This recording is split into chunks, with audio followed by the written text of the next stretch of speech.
Shalom teman-teman, apa kabar? Senang sekali hari ini Selasa tanggal berapa ya? Tanggal 9 Januari 2024. Saya Ingvi Rizky Ramadan bisa menyapa teman-teman lagi di akun kesaksian rohani saya. Nah, kembali lagi akun saya ini kan akun kesaksian. Jadi lebih banyak saya itu menyaksikan kebaikan Tuhan kepada teman-teman semua. Dan yang dinamakan kesaksian adalah pengalaman pribadi kita dengan Tuhan Yesus. Ya, jadi kesaksian ini boleh teman-teman tidak percaya kalau memang teman-teman tidak ingin percaya.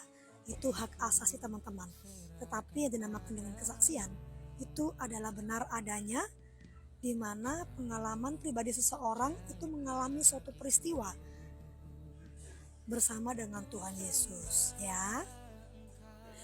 Nah, kali ini saya tuh ingin sharing, sebenarnya ini tuh terjadi di tahun-tahun yang lalu. Dimulai dari 2 tahun yang lalu. Waktu itu saya baru saja adopsi anak bayi saya itu yang merupakan ponakan saya. Waktu itu jadi kan kelahiran anak bayi saya ini tuh kan tanggal 1 Januari tepat 2 tahun yang lalu. Nah, gereja tempat saya beribadah atau berjemaat itu selalu mengadakan event yang bernama Breakfast with God, di mana di awal tahun kami semua diajak untuk menyerahkan hidup ini kepada Tuhan. Itu jam 4:30 pagi, biasanya tuh hari Senin. Nah, kemudian dihimbau para jemaat itu tidak membawa tangan kosong, tetapi persembahan. Baik itu persembahan sulung, persembahan sukarela, atau persembahan syukur. Nah, pada waktu 2 tahun yang lalu, waktu itu anak saya, adopsi saya masih bayi, kan saya tuh menjaga anak saya, terus uang saya itu tinggal, kalau nggak salah itu tinggal 75.000 atau 80.000 gitu 2 tahun yang lalu.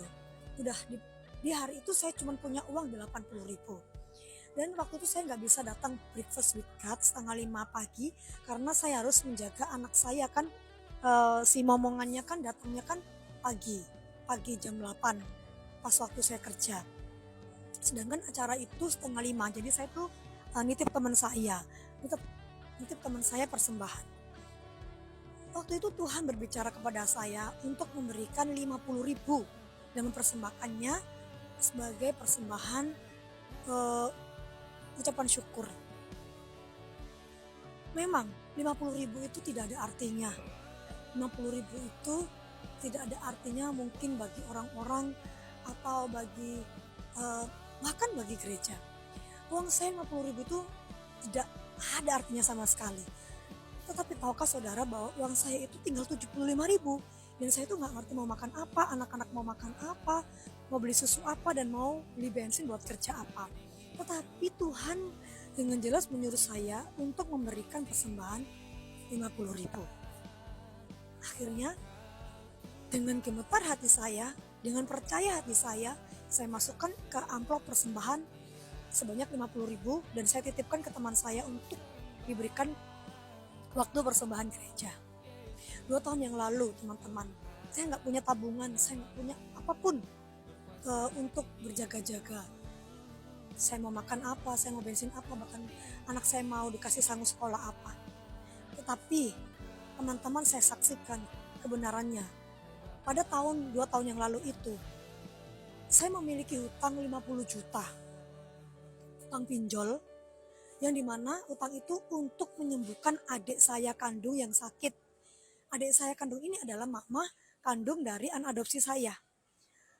Saya tidak tega melihat dia kesakitan dan waktu itu dia belum ngurus BPJS dan harus segera dilakukan beberapa tindakan.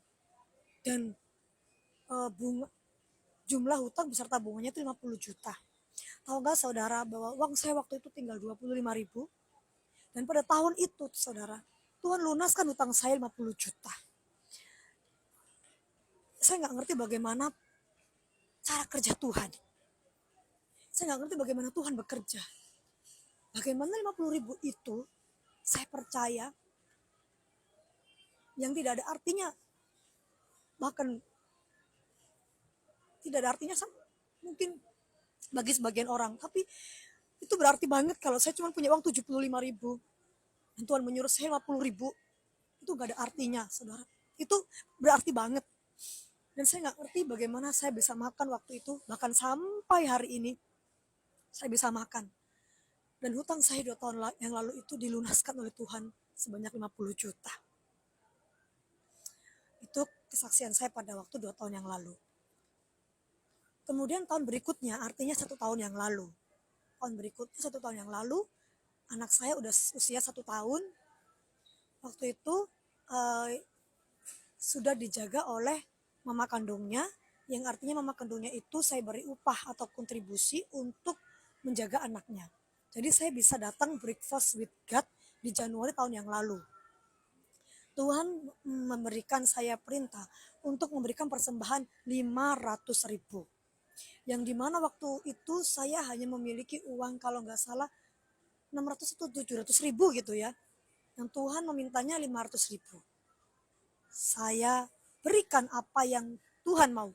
Saya berikan apa yang Tuhan perintahkan. Sekalipun uang saya juga tinggal ratusan ribu dan bagaimana saya juga harus menjalani kehidupan kemudian selanjutnya. Tetapi saya sudah percaya kepada Tuhan. Dari dulu saya percaya sama Tuhan. Dan Tuhan mengajarkan saya langkah demi langkah untuk lebih mengenal Tuhan, untuk lebih percaya, untuk lebih dalam lagi mengenal Dia. Dan pada waktu tahun lalu 500.000 saya berikan. Tuhan memberikan saya motor gratis senilai 20 juta yang sekarang saya buat untuk melayani dan bekerja. Kemudian Tuhan juga memberikan saya suatu visi, yaitu saya kuliah di Sekolah Tinggi Teologi. Tahun lalu saya dibayar lunas oleh Tuhan, dan kemudian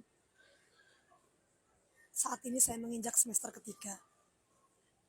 Dan bulan ini, Januari 2024, Tuhan memberikan saya perintah untuk memberikan kepadanya dengan nominal yang lebih besar lagi daripada itu.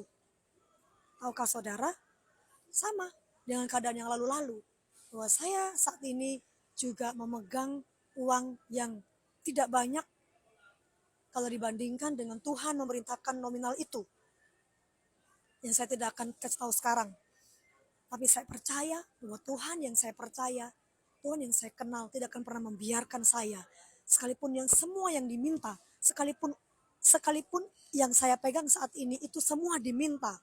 Tetapi saya percaya bahwa Tuhan tidak pernah menutup mata untuk kebutuhan anak-anaknya. Saudara, di sini saya tidak bicara tentang nominal uang, saya juga tidak bicara tentang tabur tuainya, saya tidak bicara tentang kalau kamu memberikan, kamu harus meminta Tuhan ganti, bukan.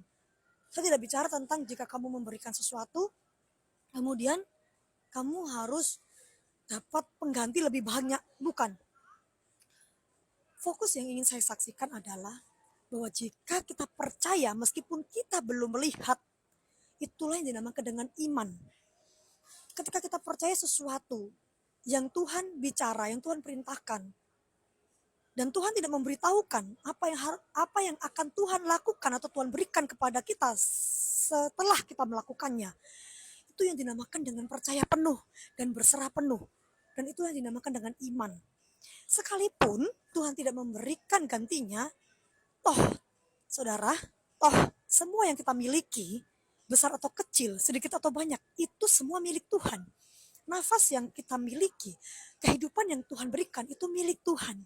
Jadi, inti dari kesaksian saya, lakukan apa yang Tuhan suruh. Lakukan apa yang Tuhan perintahkan. Jangan pernah hitung-hitungan dengan Tuhan.